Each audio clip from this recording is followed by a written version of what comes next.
नमस्कार, आप देख रहे हैं न्यूज स्टेट। आपके साथ मैं हूं चंदन सिंह। साल 2020 में जहां इंसानी जान पर कोरोना वायरस कहर बनकर टूटा और लाखों लोगों को अपना शिकार बनाया, वहीं साल 2021 की शुरुआत पक्षियों की जान पर आफत के साथ हुई।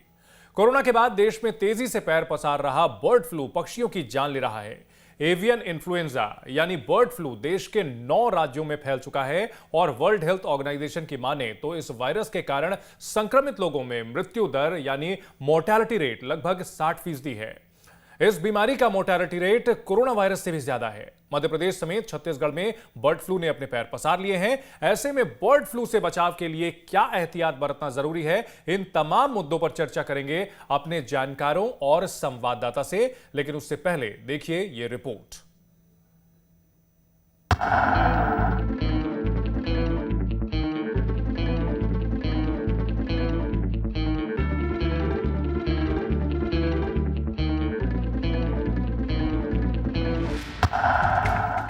आसमान में उड़ते परिंदे आज जमीन पर या तो बेसुध पड़े हैं या मौत की दहलीज को पार कर चुके हैं। एक वायरस ने पोल्ट्री फार्म में मौजूद मुर्गों की जिंदगी पर संकट ला दिया है।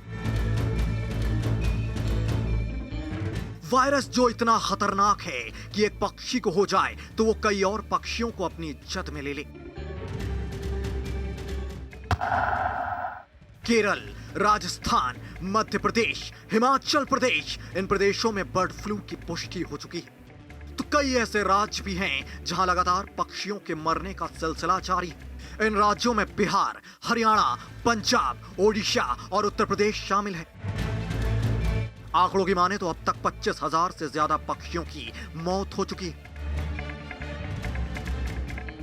तो हजारों पक्षियों की हालत गंभीर बनी हुई है। केंद्र सरकार ने अलर्ट जारी किया है तो दिल्ली में कंट्रोल रूम तक बनाया गया है। जिन 4 राज्यों में बर्ड फ्लू के मामले सामने आए थे उनमें केरल सबसे बुरी तरह प्रभावित है। राज्य में पक्षियों के सैंपल टेस्ट के बाद एवियन इन्फ्लुएंजा की पुष्टि हुई है, जिसके बाद 40,000 पक्षियों को मारा जाना है। साफ है कि स्थिति खासा खतरनाक है और कोरोना वायरस के बीच एक और वायरस से लड़ने की जंग सामने खड़ी है। वहीं केंद्र सरकार भी पूरी तरह से चौकन्नी है। केंद्र ने सभी राज्यों को एडवाइजरी जारी कर प्रवासी और पोल्ट्री पक्षियों के बीट की जांच के आदेश दिए हैं, जिससे बर्ड फ्लू को फैलने से रोका जा सके। News state.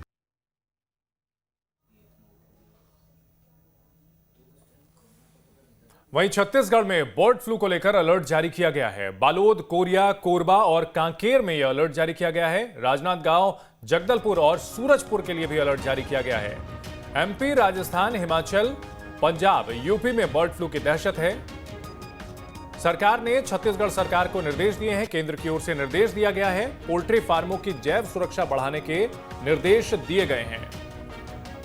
मध्य प्रदेश के बाद अब छत्तीसगढ़ में भी बर्ड फ्लू पैर पसार चुका है। लिहाजा अलग अलग जिलों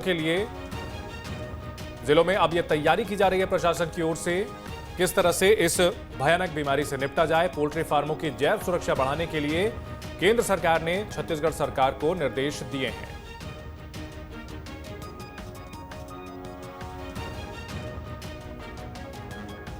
तो चाहे मध्य प्रदेश हो या छत्तीसगढ़, हर जगह बर्ड फ्लू का कहर देखने को मिल रहा है और मामले लगातार बढ़ते जा रहे हैं। इस पर चर्चा के लिए हमारे साथ हमारे 2 सहयोगी आदित्य इंदौर से जुड़े हैं, साथ ही साथ जितेंद्र भोपाल से जुड़ रहे हैं, साथ ही हमारे साथ डॉक्टर रितु कोटे हैं जो कि पशु चिकित्सा सहायक सर्जन है। सबसे पहले जितेंद्र, आपसे समझना चाहेंगे अभी किस तरह से यहां पर तैयारी चल रही है स्वास्थ्य विभाग की ओर से, जिस तरह से बर्ड फ्लू लगातार पैर पसार रहा है।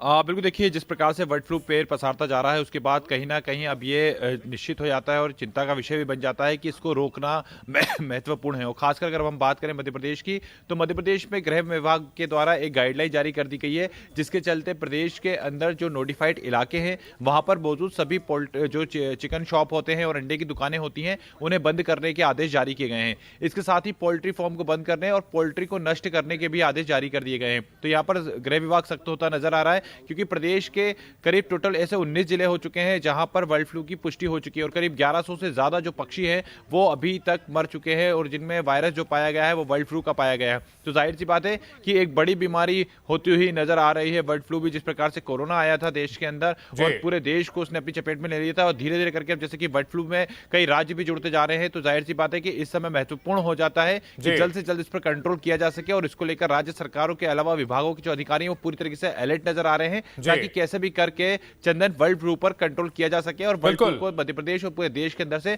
समाप्त किया जा सके। और यही वजह है कि गृह विभाग ने अपनी गाइडलाइन जारी कर दी है। ठीक है, आदित्य हमारे साथ इंदौर से हैं। आदित्य, इंदौर और आसपास के जो जिले हैं वहां पर फिलहाल बर्ड फ्लू की क्या स्थिति है, कितना अभी फैला है ये बर्ड फ्लू?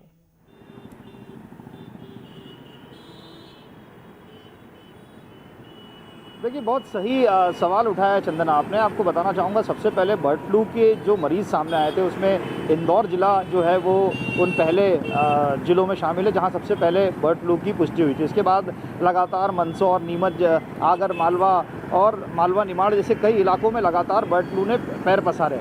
आलम ये हो गया चंदन के पिछले कुछ दिनों में बर्ड फ्लू मध्य प्रदेश के 18 राज्यों में अपने पैर पसार चुका है, जिसमें इंदौर, भोपाल सहित प्रदेश के 18 जिले शामिल हैं। अब इसके साथ ही अगर इंदौर की बात करें तो यहाँ 200 से ज़्यादा पक्षियों की मौत हो चुकी है। मंदसौर, नीमच में अगर बात की जाए 300 से ज़्यादा पक्षी की मौत हो गई और ये सिलसिला लगातार जारी है। इन सब के बीच जो एडवाइजरी जारी की गई, जो गाइडलाइन जारी की गई हैं, उनके हिसाब से तमाम पोल्ट्री फार्म्स को बंद कर दिया गया है और आसपास में जो मृत हुए हैं पक्षी उनकी जांच की जा रही है। लेकिन एक सबसे महत्वपूर्ण चीज़ ये है क्योंकि दरअसल ये समय ऐसा रहता है जब प्रवासी पक्षी जो होते हैं वो इस वक्त मध्य प्रदेश के अलग अलग राज्यों में अपनी आमद दर्ज कराते हैं और ऐसे में वो पक्षी किसी दूसरे पक्षी के संपर्क में आने पर बर्ड फ्लू को स्प्रेड करते हैं। शायद ये एक बड़ा कारण रहा है और इसी की संभावनाओं के चलते मध्य प्रदेश में तेजी से बर्ड फ्लू ने पैर पसारे हैं। वही हाल कमोबेश देश का है, जो आप देख रहे हैं कि लगातार एक के बाद एक राज्य जो है वो बर्ड फ्लू की चपेट में आ रहे हैं। फिलहाल इससे बचने के लिए एक एहतियात जो है वो बहुत ज़रूरी है कि जो मास्क का हम लगातार इस्तेमाल करते जा रहे हैं वो मास्क को ज़रूर पहने, क्योंकि अगर इसका वायरस अगर इंसानी शरीर में आता है तो ये 60% ज़्यादा घातक होता है और जैसा कि WHO ने भी साफ किया हुआ है कि ये इंसान की जान के लिए सबसे ज़्यादा हानिकारक है, कोरोना वायरस से भी ज़्यादा खतरनाक वायरस है और सीधे बर्ड के संपर्क में आने से होता है। हालांकि अच्छी बात यह है कि मध्य प्रदेश में अब तक बर्ड फ्लू से संक्रमित कोई भी इंसान सामने नहीं आया है, अब तक ये बर्ड तक ही सीमित है। लेकिन इसमें कोई दो राय नहीं है कि अगर एहतियात नहीं बरती तो आने वाला समय हमारे लिए बहुत चुनौतीपूर्ण हो सकता है। बहुत एहतियात बरतने की जरूरत है। बहुत जरूरी है। बात आपने कही है आदित्य। हमारे साथ विनोद जुड़ गए हैं ग्वालियर से।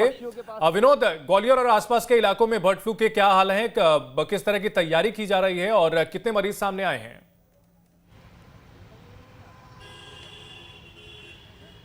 देखिए, ग्वालियर चंबल अंचल की बात करें तो मरीज तो अभी एक भी सामने नहीं आया है बर्ड फ्लू को लेकर, लेकिन हाँ, दतिया शिवपुरी के बाद जौरा में 2 कबूतरों की मौत जरूर हुई है जो मृत अवस्था में पाए गए हैं और उनको जांच के लिए भोपाल भेजा गया है। अभी तक तो उनकी रिपोर्ट आई नहीं है, लेकिन ग्वालियर में फिलहाल किसी भी पक्षी के मौत की खबर नहीं है। जहां तक एहतियात और सावधानी बरतने की बात है तो पशुपालन और चिकित्सा स्वास्थ्य विभाग ने, पशु चिकित्सा विभाग ने मिलकर इसमें मीटिंग की है, कोऑर्डिनेशन किया है और एक कंट्रोल रूम जिला लेवल पे बनाने के साथ साथ ब्लॉक लेवल पर टीमें गठित कर दी गई हैं और उन टीमों को सख्त हिदायत भी दी गई है कि किसी भी प्रकार की अगर कोई शिकायत या संदिग्ध पक्षी मिलता है तो तुरंत इसकी सूचना अपने बड़े अधिकारियों को दें और हो सके तो जांच के लिए उसकी कोशिश करें। तो कुल मिला के अभी इस इलाके में तो इस तरह की कोई हैरान कर देने वाली खबर नहीं है, लेकिन सावधानी जरूर बरती गई है। ठीक है जितेंद्र, अगर बात की जाए मध्य प्रदेश की तो क्या बर्ड फ्लू को लेकर के अस्पतालों के लिए कोई गाइडलाइन जारी की गई है कि आइसोलेशन वार्ड्स बनाए जाएं या फिर बर्ड फ्लू के लिए जो है कुछ खास तरह की तैयारियां की जाएं?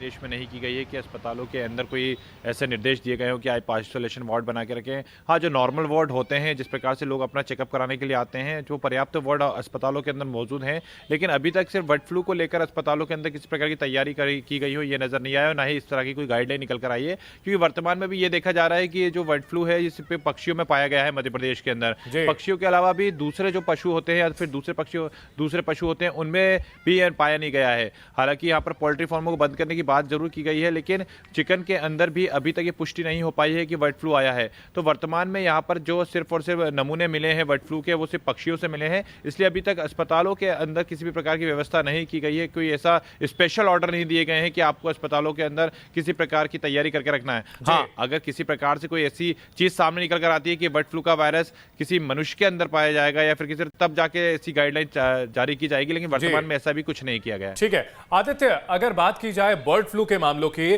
तो इसमें जो है जो सिम्टम्स होते हैं, क्या ये जो जानकारी मिल रही है कि सिम्टम्स अलग होते हैं, कुछ विशेष होते हैं या सामान्य फ्लू जैसे होते हैं? क्योंकि अगर बर्ड फ्लू की पहचान वक्त पर ना हो पाए तो बेहद घातक हो सकता है। ये अभी लाइव पर हूँ भाई, सब लाइव कर रहा हूँ। देखिए, बहुत अच्छा सवाल चंदन आपने उठाया है, क्योंकि ये हर आम और खास जानना चाहता है कि आखिर बर्ड फ्लू के सिम्टम्स क्या होते हैं। थोड़ा सा टेक्निकलिटी है इसमें, चंदन आपसे उसको बताना चाहूँगा, आपसे साझा करना चाहूँगा उस बात को। दरअसल सबसे पहले जब बर्ड फ्लू ने आमद दी थी तो उसके अंदर जो वायरस था वो कौवों में सीमित था। अब कौवों में ये वायरस जो था वो H5N8 की शक्ल में मौजूद था। इसके बाद स्वास्थ्य विभाग लगातार ये बात कह रहा था कि ये कौवों तक सीमित रहेगा, ये चिकन में इंटर नहीं करेगा, क्योंकि H5N8 वायरस निश्चित ही कौवों तक ही या उस प्रजाति तक ही सीमित रहता है। लेकिन बाद में अचानक सभी स्वास्थ्य विभाग के रोंगटे उस वक्त खड़े हो गए जब ये पता पड़ा कि H5N8 वायरस में से H5 का शक्ल लेकर ये वायरस जो है वो चिकन में दाखिल हो गया है। इंदौर से जो सैंपल्स भेजे गए थे चिकन्स के, उसमें H5 नाम का वायरस पाया गया जो कि बर्ड फ्लू की शक्ल ले चुका था। इसके बाद तमाम पोल्ट्री फार्म को बंद कर दिया गया और तमाम जो अंडे की दुकानें उन्हें बंद कर दिया गया। अब रही बात इसके लक्षण की, तो चंदन इसके लक्षण जो होते हैं वो अचानक से बुखार आना, सांस लेने में तकलीफ होना, आंखों में से बहुत तेजी से पानी आना, घबराहट होना, बेचैनी होना, ये इन्फ्लुएंजा के वो सिम्टम्स हैं जो अमूमन कोरोना वायरस में भी आते हैं और बर्ड फ्लू में भी होते हैं। लेकिन ये कोरोना वायरस से 60% ज़्यादा खतरनाक है और जानलेवा है। इसमें एक और जो बात कही जा सकती है वो ये है कि इसका, ये बर्ड फ्लू का भी कह सकते हैं कि अभी तक हमारे पास कोई स्वास्थ्य सुविधा ऐसी नहीं है जो सीधे तौर पर इसका इलाज का दावा कर सके।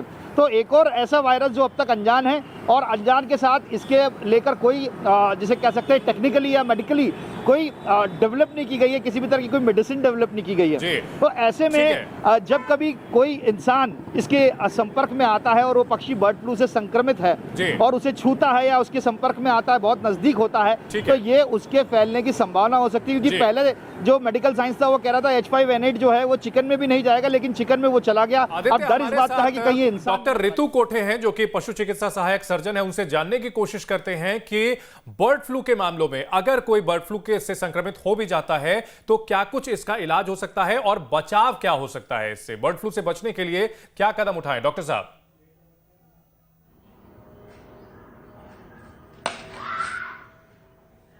हाँ जी, बोलिए जी। बर्ड फ्लू से क्या बचाव हो सकते हैं, किस तरह बचा जाए? प्रिवेंशन कर सकते हैं, जैसे मतलब जी आप अपनी बात पूरी करें। जहाँ हम जैसे कांटेक्ट में आ रहे हैं, जैसे अगर हमें पता, हाँ, हम जैसे पता चला कि हमें मतलब जिस एरिया में अगर बर्ड संक्रमित है तो उस एरिया का 1 किलोमीटर के अंदर के दायरे में जो मतलब पोल्ट्री फार्म और जो भी बर्ड से रिलेटेड फार्म्स आते हैं उनको सैनिटाइज करना है, वहाँ कांटेक्ट में आने से बचाना है लोगों को। और जहाँ पर सैनिटाइज मतलब जैसे हम सोडियम हाइपोक्लोराइड से उसको क्लीन कर सकते हैं, जो भी इक्विपमेंट उनमें यूज किए जाते हैं उनको साफ सफाई रखें। बाकी जो कांटेक्ट में आ रहे हैं जैसे बर्ड संक्रमित है उसको क्योर तो नहीं कर सकते, उसको प्रॉपर कलिंग करनी है पूरी तरह से। ठीक है जी। हमारे साथ रायपुर से हमारे सहयोगी आदित्य नामदेव भी जुड़ चुके हैं। आदित्य, बहुत बड़ा खतरा जो है छत्तीसगढ़ की पहचान कड़कनाथ मुर्गे पर आ रहा है, उसके बारे में अपडेट दें। उससे पहले आप बताएं कि छत्तीसगढ़ में कहां-कहां मामले सामने आए हैं और किस तरह की तैयारियां हैं स्वास्थ्य विभाग की।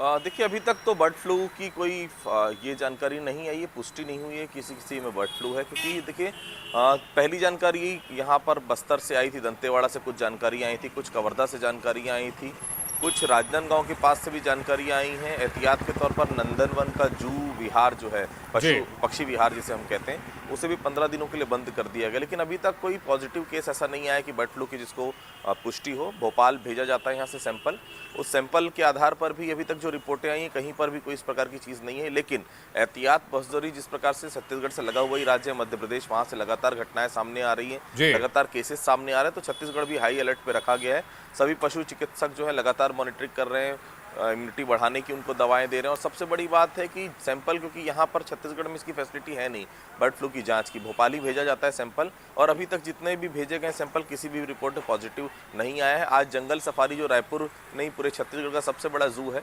वहाँ पर भी पूरे एहतियात के साथ आज जंगल सफारी को बंद रखा गया और सभी की वहाँ पर जाँच की जा रही कि अगर कोई इस प्रकार की चीज़ें आती हैं तो कम से कम एहतियात के तौर पर पहले ही सैंपल भेज दिया जाए। फिलहाल छत्तीसगढ़ में बर्ड फ्लू की कहीं पर भी कोई अभी तक केसेस तो सामने नहीं आए हैं, लेकिन विभाग का कहना है कि पूरा एहतियात जो है हम पूरे प्रदेश में बरत रहे हैं। ठीक है डॉक्टर रितु कोठे, अगर बात की जाए बर्ड फ्लू की तो लगभग 16 साल पहले जो है इसकी पहली बार, अब 16-17 साल पहले इसकी आमद हुई थी भारत में। उसके बाद से गाहे बगाहे ये सुनने में आता रहा है कि बर्ड फ्लू के मामले बढ़ते रहे हैं। क्या ऐसे मामले भी सामने आए हैं जिसमें कोई इंसान अगर इससे संक्रमित हो जाता है तो वो किसी दूसरे इंसान को संक्रमित कर सकता है?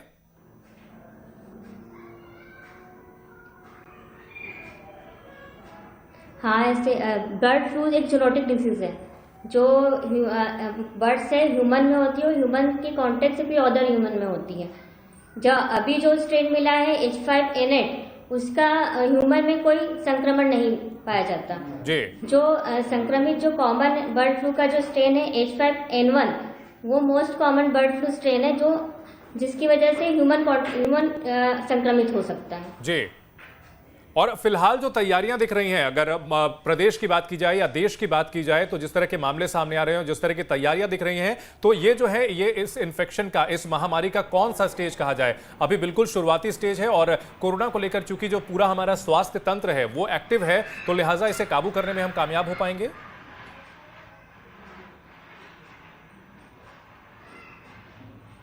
हाँ बिल्कुल, अभी जो स्ट्रेन है वो इतना मतलब बोल सकते हैं मोर्टिलिटी इसमें कम है। अभी जो केवल हमारे जो मैं जिस एरिया में हूँ देवास जिले में, वहाँ बस कौवे में ही दिखी अभी। बर्ड्स में, पोल्ट्री बर्ड्स में अभी इसके कोई सैंपल नहीं आए। ठीक है विनोद, अगर बात की जाए इस बीमारी की तो निश्चित तौर पर यह बीमारी जो है जिस कोरोना काल में पैर पसार रही है, अगर कोरोना के मामलों के साथ जोड़ करके देखा जाए तो आपके इलाके में क्या अभी स्थिति जो है संतोषजनक है और माना जाए कि स्वास्थ्य विभाग जो है इस बीमारी को भी, बर्ड फ्लू को भी काबू करने में कामयाब रह सकता है?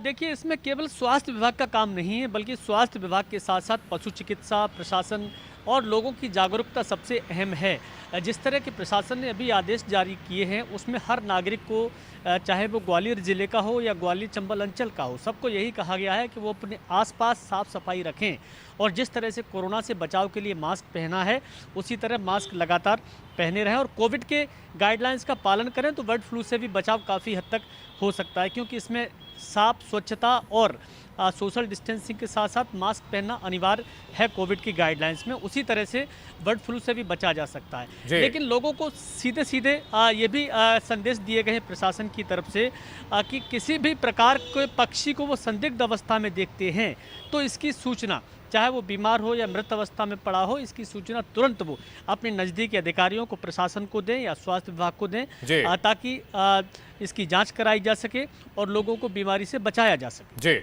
ठीक है, हमारे साथ जितेंद्र बने हुए हैं। जितेंद्र, अगर बात की जाए इस बीमारी की, बर्ड फ्लू के ये पक्षियों से फैलती है, क्या माना जाए कि आने वाले कुछ दिनों में प्रदेश सरकार जो है नॉनवेज पर पूरी तरह से बैन लगा सकती है? क्या होटलों में जो है चिकन और अंडों की बिक्री पर पूरी तरह से रोक लग सकती है?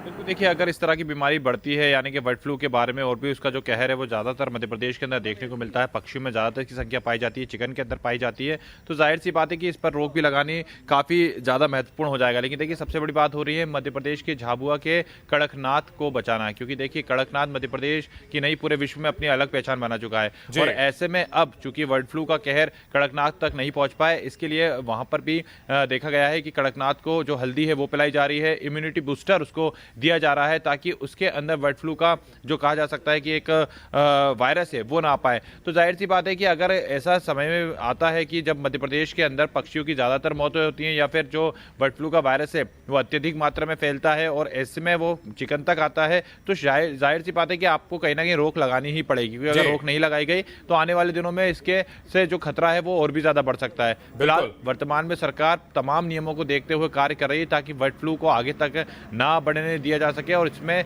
सभी लोगों का भी ये लिया जा रहा है कि आप सभी लोगों को भी जागरूक रहना है। तो देखिए चिकन की शॉप्स पर भी देखा जा रहा है कि अमूमन जो पहले से भीड़ लगती थी वो इस समय कम नजर आ रही है। तो जब हमारी चिकन के जो विक्रेता उनसे भी बात हुई थी, उनका भी कहना था कि उनका मार्जिन काफी कम हो गया है, लोग अब लेने नहीं आ रहे। तो ये देखिए जागरूकता है, कुछ दिनों का और है, और जैसे बर्ड फ्लू खत्म होगा उसके बाद चिकन के शौकीनों के लिए दुकानें अपने आप खुलेंगी। लेकिन वर्तमान में अगर इस तरह की कोई बीमारी आ रही है, वैसे ही वर्तमान में कोरोना का संकट छाया हुआ है और अगर ऐसे में बर्ड फ्लू भी आ जाता है तो ये दोहरी मार हो सकती है। इसलिए तमाम जो नियम है वो बनाए गए हैं, आने देखना पड़ेगा कि सरकार और भी क्या नियम बनाती है। जी ठीक है, आप सभी हमारे साथ बने रहें। इस वक्त की एक बड़ी खबर आ रही है, वो अपने दर्शकों को पहले बता दें। किसान आंदोलन पर सुप्रीम कोर्ट में सुनवाई चल रही है। सरकार की कार्रवाई से सुप्रीम कोर्ट नाराज है। सरकार जिस तरह से केस हैंडल कर रही है उससे हम निराश हैं, ये चीफ जस्टिस ऑफ इंडिया का कहना है। बातचीत का अभी तक कोई नतीजा क्यों नहीं निकला, सरकार ने यह सवाल पूछा है। सरकार ने कहा है, सुप्रीम कोर्ट ने यह कहा है कि कई राज्य आपके खिलाफ क्यों हैं, ये जवाब दे सरकार। कानून लाने से पहले आपने तय प्रक्रिया का पालन किया, ये भी सवाल पूछा है केंद्र सरकार से सुप्रीम कोर्ट ने। क्या कानून बनाने से पहले किसी से चर्चा की गई, सुप्रीम कोर्ट ने ये सवाल पूछा है। दरअसल आज सुप्रीम कोर्ट में सुनवाई हो रही है, दो अलग अलग तरह के मामले चल रहे हैं। एक है जिसमें कि इस कानून की वैधानिकता को लेकर के सवाल खड़े किए जा रहे हैं, और दूसरा है कि जो प्रदर्शनकारी हैं उन्हें हटाने को लेकर के मांग की गई है। और इस मामले में मुख्य न्यायाधीश ने यह कहा है कि बातचीत का अभी तक कोई नतीजा क्यों नहीं निकला है, हम सरकार से निराश हैं। तो कहीं ना कहीं सरकार को फटकार लगाई है चीफ जस्टिस ऑफ इंडिया ने और कहा है कि अब इस बातचीत का अभी तक नतीजा क्यों नहीं निकला है। 47 दिन हो चुके हैं किसान आंदोलन पर। सुनवाई के दौरान सरकार की कार्रवाई से सुप्रीम कोर्ट नाराज है। सरकार जिस तरह से केस हैंडल कर रही है उससे हम निराश हैं। बातचीत का अभी तक कोई नतीजा क्यों नहीं निकला है। 9 दौर की बातचीत हो चुकी है, 10वें दौर की बातचीत 15 जनवरी को प्रस्तावित है। किसान इस मांग पर अड़े हैं कि जो तीनों कृषि कानून हैं उनको निरस्त करे सरकार, वापस ले। वहीं सरकार यह कह रही है कि संशोधन किया जा सकता है, सुझाव इसमें आप दें। कानून वापस नहीं होंगे और ऐसे में गतिरोध बना हुआ है और सुप्रीम कोर्ट ने इस पर निराशा जताई है और सरकार से पूछा है कई राज्य आपके खिलाफ क्यों हैं, कानून लाने से पहले आपने तय प्रक्रिया का पालन किया, ये सवाल पूछा है। और साथ ही यह भी कहा कि यह कानून बनाने से पहले किसी से चर्चा की गई।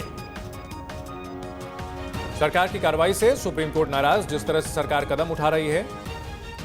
और ये कई तरह के सवाल पूछे हैं सुप्रीम कोर्ट ने केंद्र सरकार से कृषि कानूनों को लेकर के। कृषि कानूनों के कई प्रावधानों को लेकर किसानों में ऐतराज है।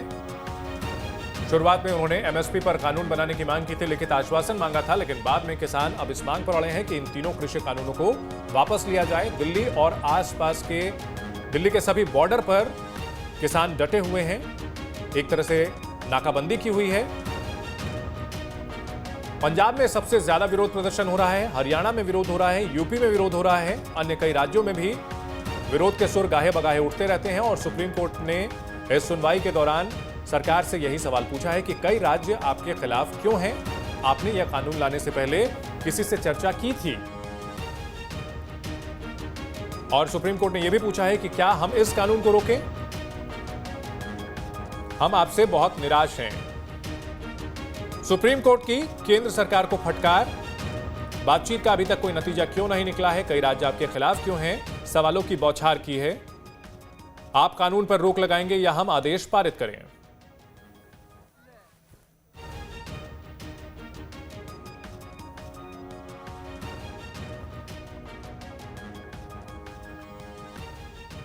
सुप्रीम कोर्ट ने कहा है कि हम चाहते हैं कि सर्वमान्य फैसला निकले और साथ ही साथ यह भी कहा है, पूछा है कि आप इस कानून पर रोक लगाते हैं या हम फैसला सुनाएं। पंजाब, हरियाणा और उत्तर प्रदेश के किसान दिल्ली के अलग अलग बॉर्डर पर डटे हुए हैं। कई अन्य राज्यों से भी किसान दिल्ली की घेराबंदी करने के लिए आना चाह रहे हैं। उत्तराखंड के किसान, राजस्थान के किसान भी आ रहे हैं और कई प्रावधानों को लेकर के ऐतराज जताया है किसान संगठनों ने। और इस मामले में सुप्रीम कोर्ट में सुनवाई हो रही है और इस दौरान सुप्रीम कोर्ट ने सरकार को फटकार लगाई है। सुप्रीम कोर्ट ने कहा है कि अगर जिम्मेदारी का एहसास है तो कानून लागू ना करें। आप कानून पर रोक लगाएंगे या हम आदेश पारित करें, हम ऐसी सूरत में कमेटी का गठन कर सकते हैं, सुप्रीम कोर्ट ने यह कहा है। हम चाहते हैं कि सर्वमान्य फैसला निकले।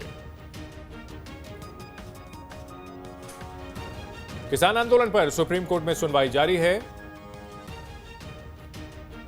सुप्रीम कोर्ट ने सरकार को कड़ी फटकार लगाते हुए कई तरह के सवाल पूछे हैं और साथ ही साथ सरकार की ओर से उठाए गए कदमों पर निराशा जताई है। बातचीत का कोई नतीजा अब तक नहीं निकला है।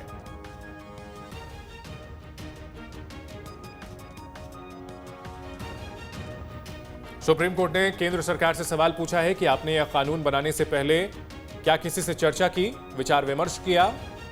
साथ ही यह भी सवाल पूछा है कि कई राज्य आपके खिलाफ क्यों हैं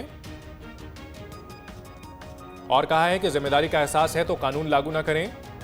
किसान लगातार ये कह रहे हैं कि जो प्रावधान है उससे इन कृषि कानूनों की वजह से एमएसपी खत्म हो जाएगी, मंडियां खत्म हो जाएंगी। सरकारी मंडियां खत्म होने से उनके सामने मुश्किल घड़ी पैदा हो जाएगी।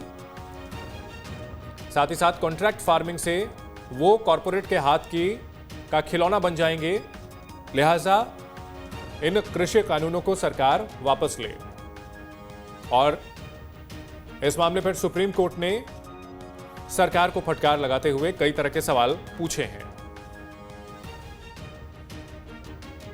यहां रुकेंगे एक छोटे से ब्रेक के लिए, फौरन हाजिर होते हैं।